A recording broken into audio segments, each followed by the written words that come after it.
ابن انشا کی تصنیف اردو کی آخری کتاب سے اقتباس۔ گدھا۔ گدھا بڑا مشہور جانور ہے۔ گدھے دو طرح کے ہوتے ہیں، 4 پاؤں والے، 2 پاؤں والے۔ سینگ ان میں سے کسی کے سر پر نہیں ہوتے۔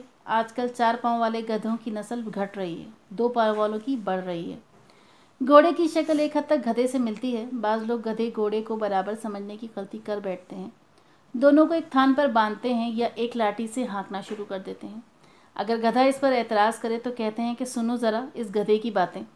سوچنے کی بات ہے، اگر گھوڑا کسی لائق ہوتا تو حضرت عیسیٰ اس پر سواری نہ کرتے، گدھے کو کیوں پسند کرتے؟ شاعروں نے بھی گدھے کی ایک خوبی کی تعریف کی ہے۔ خرے عیسیٰ ہو یا کوئی اور گدھا، اگر وہ مکہ بھی ہو آئے تو گدھا ہی رہتا ہے۔ دوسرے جانور بشمول آدمی اپنی اصل بھول جاتے ہیں، واپس آ کر القاب کے دم چھلے لگاتے ہیں۔ معلوم ہوتا ہے ایک زمانے میں گدھوں کی مشابہت گھوڑوں کے بجائے آدمیوں سے زیادہ ہوتی تھی۔ غالب اپنے محبوب کے دروازے پر کسی کام سے گئے تھے۔